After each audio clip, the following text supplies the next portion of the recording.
علامات کبریٰ کر سکے، بڑی علامتیں جو کہ بالکل خرق عادت کے انداز میں ہوں، جن کا معاملہ جو ہے وہ آپ کے ناپ تول میں نہیں آ سکتا، آپ کی کیمسٹری فزکس اس کا جو ہے وہ نہیں کر سکتی، ادراک ہوگا یہ قیامت کی۔ ان میں نمبر ایک کیا ہے؟ ایک بہت بڑا دھواں آئے گا، پوری دنیا کو لپیٹے گا۔ نمبر دو، دجال کا ظہور ہوگا، جو اپنی خدائی کا دعویٰ لے کر آئے گا اور بنوائے گا۔ اس کے ہاتھ میں ہو جائیں گے، قبضے میں ہو جائیں گے سارے ذرائع پیداوار، اس کی طرف بھی پہلا قدم اٹھ چکا ہو، ٹرپس کے نام سے معاہدہ ہو چکا ہے۔ کوئی ملک اپنا بیج پیدا نہیں کر سکتا، یہ بیج ہم نے ڈیولپ کیے ہیں۔ ان کے ڈیولپمنٹ سے پہلے تم ایک ایکڑ سے کتنی گندم لیتے تھے، آج کتنی لے رہے ہیں؟ کس بنا پر؟ جینیٹکس کا جو کام ہم نے کیا ہے اس کی بنا پر ہونا، تو ہمارا حق ہے، اس کی رائلٹی ہمارے پاس آنی چاہیے۔ لہذا صرف ان اداروں سے، ملٹی نیشنل سے خریدا جائے گا بیج، اور بیج بھی وہ دیں گے وہ کہ جس سے جو فصل اگے گی وہ بیج نہیں لا سکتے، وہ بیج کا کام نہیں کر سکتے۔ جیسے آپ کو معلوم ہے کہ آپ کے ہاں جو گوشت کھایا جاتا ہے مرغے کا، تو مرغا وہ جو ہے اس میں مرغا ہو یا مرغی ہو، اس کے اندر کوئی وہ کیفیت ہی نہیں ہے۔ ان کے انڈے جو ہے ان سے آپ بچے حاصل نہیں کر سکتے، ہے تو انڈا، دیکھنے کو تو انڈا ہے، لیکن وہ بنڈا جو ہے اس سے بچہ تو نہیں حاصل کر سکتے۔ ایسے ہی وہ گندم کا بیج دیں گے، نظر آئے گی گندم، لیکن اس کے اندر وہ صلاحیت نہیں ہے کہ اس سے جو فصل اگے گی اس کا نتیجہ جو ہے وہ بھی آپ لے سکتے۔ یہ ہونا ہے، اللہ جانے، قدم اٹھ رہے ہیں ادھر۔ پھر یہ ہے کہ دابۃ الارض، زمین سے ایک حیوان نمودار ہوگا، زمین شق ہوگی۔ ابھی میں کہہ رہا ہوں خرق عادت ہے، یہ چیزیں وہ نہیں ہیں جو ہماری کسی حساب کتاب میں جو باتیں پہلے آئی ہیں وہ تو حساب کتاب میں آ رہی ہیں، ساری سمجھ میں آ رہی ہیں، ساری چیزیں مشاہدہ ان کا ہو رہا ہے۔ لیکن یہ ہے کہ دابۃ الارض، یہ کہتے ہیں کہ کوہ صفا، اس میں تو نہیں ہے حدیث میں، کوہ صفا پھٹے گا اور اس میں سے ایک حیوان دابہ وہ ظاہر ہوگا، جو اسی لیے فرمایا ہے وَإِذَا وَقَعَ الْقَوْلُ عَلَيْهِمْ أَخْرَجْنَا لَهُمْ دَابَّةً مِّنَ الْأَرْضِ تُكَلِّمُهُمْ، تو ہم اندر سے پیٹ کے چیر کر زمین کے پیٹ کو ایک حیوان کو برآمد کریں گے جو انسانوں سے بات کرے گا، گفتگو کرے گا۔ نمبر 4، طلوع الشمس من المغرب، یہ بھی خرق عادت، سورج تو طلوع ہوتا ہے مشرق سے، غروب ہوتا ہے مغرب میں، لیکن اس وقت معاملہ الٹا ہوتا ہے۔ یعنی جو کائنات کے اندر جو گڑبڑ ہوگی کچھ سمجھ میں بات آتی ہے کہ یہ معاملہ جو ہے یہ تو اس پورے سولر سسٹم کو اگر بدل دیتے ہیں تو مشرق مغرب ہو جانا، مغرب مشرق ہو جانا، سمجھ میں آنے والی بات ہے۔ اس کے بعد ہے عیسیٰ ابن مریم کا نزول، جس کے بارے میں آج میں نے گفتگو کی ہے تفصیل سے۔ یہ نزول ہونا ہے، یہ علامات قیامت میں سے حضور نے بیان فرمایا ہے، اور قرآن مجید کی جو اصطلاحات ہیں اس کے حوالے سے میں نص قطعی جو ہے وہ میں آپ کے سامنے رکھ چکا ہوں۔ پھر یاجوج ماجوج کا ایک معاملہ ہے، یہ میں ابھی اس وقت زیادہ اس پر بات نہیں کر سکتا۔ حضرت عیسیٰ علیہ السلام کے نزول کے بعد 2 کام ہوں گے،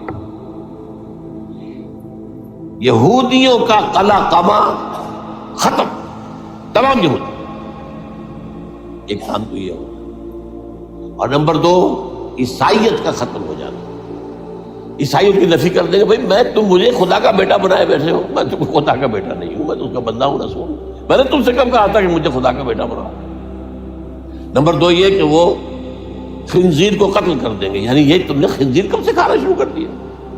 میں تو تم کو نکاح اجازت دے کر گیا تھا، یہ تو شریعت موسوی میں حرام تھا، اور میں کہہ کر گیا تھا کہ یہی شریعت تم پر لاگو رہے گی، ہاؤ کم تم نے کیسے یہ؟ آج بھی بہت سے رومن کیتھولکس جو ہے وہ سور نہیں کھاتے، وہ ہے ان کے اندر کچھ نہ کچھ بعض جو ہے جو حضرت عیسیٰ کی تعلیمات کا کچھ اثر ان کے ہاں ہے۔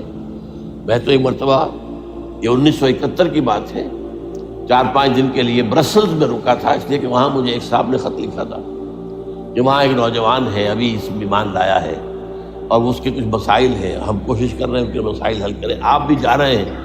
میں انگلینڈ جا رہا تھا تو واپسی پر آپ ان کے یہاں چند دن ٹھہرے، میں حیران ہوا، ویسے اس نے مجھے اپنے گھر ٹھہرایا نہیں، اس لیے کہ ماں باپ تو اس کے کرسچن تھے، اور پولیس کا چیف آفیسر اس کا باپ تھا، چیف آف پولیس فورس۔ اس نے مجھ سے 1 دن کھانے پہ بلایا، جیسے ہوٹل میں ٹھہرایا، اس نے کہا آپ اطمینان سے یہاں کھانا کھائیں، اس گھر میں نہ آج تک کوئی شراب کی بوند آئی ہے اور نہ ہی کوئی بوٹی آئی ہے سور، رومن کیتھولکس۔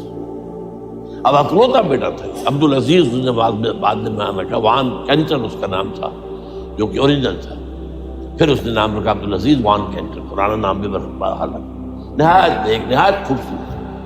28 سال کی عمر تھی اور اس وقت میں نے دیکھا تھا کہ اس کی فقہی معلومات جو ہے میری معلومات سے 10 گنا زیادہ۔ اس کی وجہ کیا ہے؟ وہ گیا تھا موراکو میں ایز اے ٹیچر ملازمت کرنے، پیسہ کمانے، وہاں وہ مسلمانوں سے اس کا ہوا ربط ضبط ہوا، اسلام کی تعلیمات سامنے آئی، اسلام لے آیا۔ اب اکلوتا بیٹا ہے اور ماں باپ جو ہے کرسچن کیتھولکس۔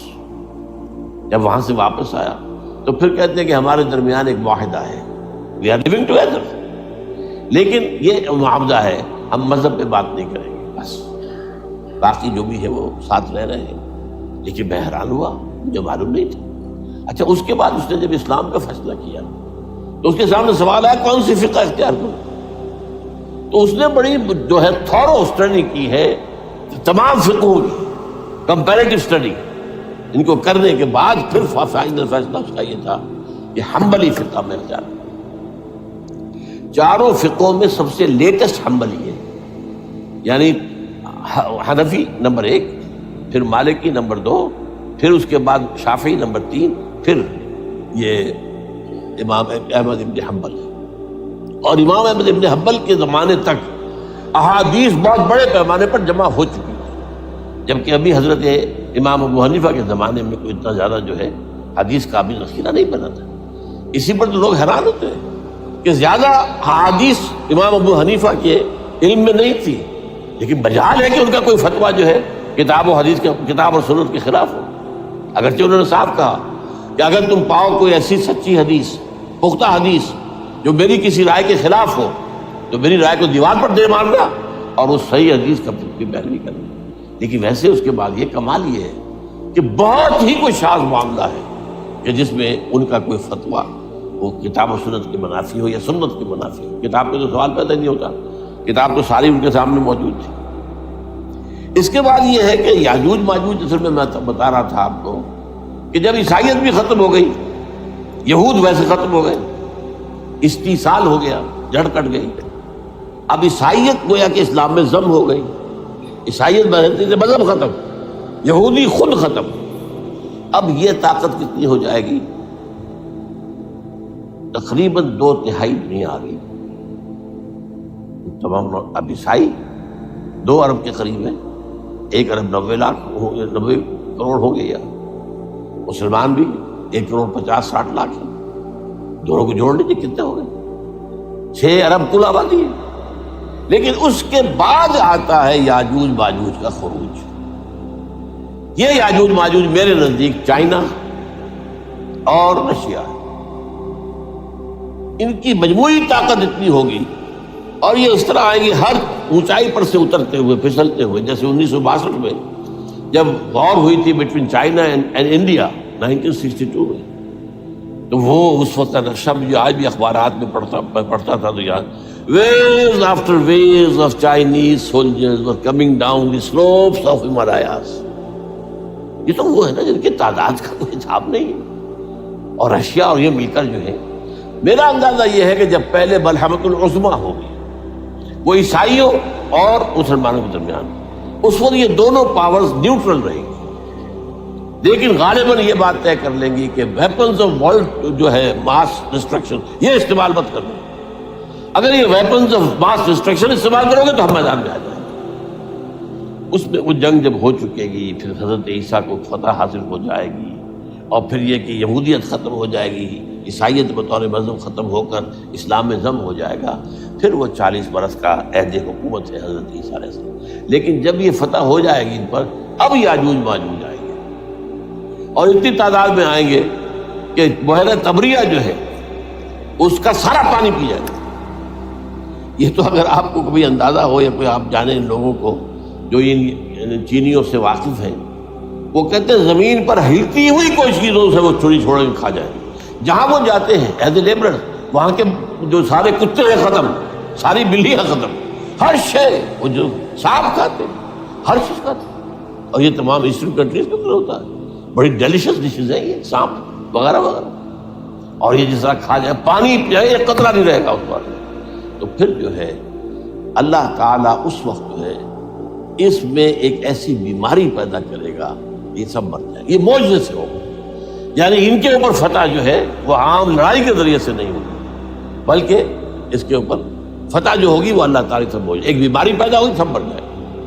اور اس کے بعد اللہ تعالیٰ ایسے پرندے بھیجے گا بڑی لمبی لمبی گردنوں والے، وہ ان سب کو کھا جائیں گے. جیسے ہمارے ہاں گدھ ہوتے ہیں وہ ان کو صاف کر دیں گے. ورنہ تو یہ ہے کہ پوری دنیا کے اندر جو بدبو اور جو پیدا ہوتا معاملہ اس سے، تو اس نوع انسانی کی بقا ممکن نہیں تھی. ان کے خاتمے کے بعد پھر یہ ہوگا کہ حکومت اسلامی جو ہے پوری دنیا میں حضرت مسیح علیہ السلام کی 45 برس وہ رہیں گے. اسی میں وہ کہلن بھی آ جائے گا، وہ فی المہد و کہلن جو میں نے شروع میں بیان کیا تھا. اسی میں پھر یہ ہے کہ وہ شادی بھی کریں گے، ان کی اولاد بھی ہوگی، اور پھر ان کا انتقال ہوگا تو حضرت حضور صلی اللہ علیہ وسلم کے حجرے میں، وہیں پر جہاں حضور اور ابو بکر اور عمر رضی اللہ تعالیٰ عنہ دفن، وہیں پہ ان کو دفن کیا جائے. اور قیامت کے دن حضور فرماتے ہیں کہ میں اور یہ تینوں ساتھ تھے. تو یہ ہے حالات و واقعات. بہرحال اس میں یہ ہے کہ یہ نوٹ کر لیجئے کہ جہاں تک ہمارے ہاں آج کل کا معاملہ ہے، میرے نزدیک میں یہ کہنے پر مجبور ہوں، جو رفع و نزول مسیح کو نہیں مانتا وہ کم سے کم منکر حدیث ضرور ہے. میں اس سے کم کا فتویٰ نہیں دے سکتا. اب یہ ہے کہ جو لوگ مہدی کو نہیں مانتے ان کا معاملہ میں مختلف سمجھتا ہوں. چند منٹ لے رہا ہوں آپ کے، اس لیے کہ ان کی حدیثیں صحیحین میں نہیں ہیں، بخاری مسلم میں نہیں ہیں. اور یہ کہ بہرحال ان کا معاملہ جو ہے وہ ایسا نہیں ہے. حضرت عیسیٰ کے آنے کا جو کچھ ہوگا وہ تو میں نے آپ کے سامنے بیان کر دیا. لیکن یہ ہے کہ حضرت مہدی ہمارے نزدیک اس میں خرق عادت کوئی ہے ہی نہیں. جیسے ہر صدی کے مجدد ہوتے ہیں، آخری صدی کے مجدد وہ ہوں گے، اور میرے نزدیک یہی آخری صدی ہے، اور اسی میں حضرت مہدی کا ظہور ہو جانا. سعودی عرب میں کوئی خانہ جنگی ہوگی کسی بادشاہ کے انتقال کو، اور پھر اس وقت یہ ظاہر ہوں گے. اس وقت ملک کے حالات کو سنبھالنے کے لیے لوگ ان کو زبردستی نکالیں گے، چھپے ہوئے ہوں گے ایک گھر میں. یہ حضرت ام سلمہ رضی اللہ تعالی عنہ کی روایت ہے کہ ایک بادشاہ کے انتقال پر یہ خانہ جنگی ہو جائے گی، اور ایک شخص مدینے سے بھاگ کر مکے میں چھپ جائے گا. یہ تو ہے ان کے الفاظ، میں توجیہ کر رہا ہوں. یہ لوگ ان کی طرف دیکھ رہے ہوں گے کہ یہ جو وقت آیا ہے فتنے کا ہماری قوم پر، ہمارے ملک پر، تو ان کی شخصیت ایسی ہے کہ یہ بیچ میں آئیں، صلح صفائی کرائیں، اور وہ جو ہے اس ذمہ داری سے بچ کر بھاگیں گے اور جا کر مکے میں چھپ جائیں گے.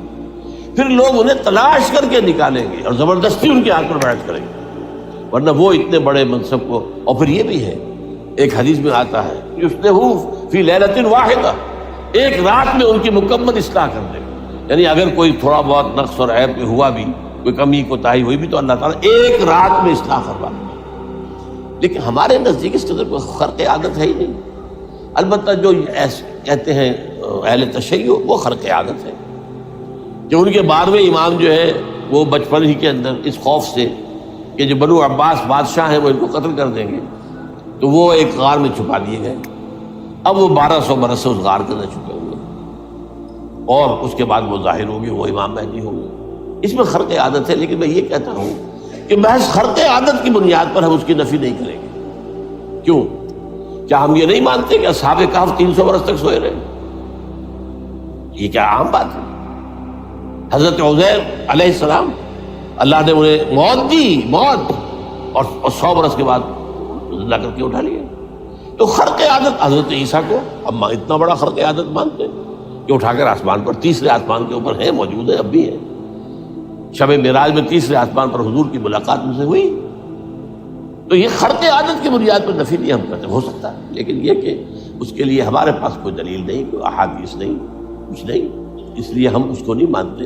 البتہ خود وجود جو ہے حضرت مہدی کا وہ کوئی عجیب بات نہیں ہے.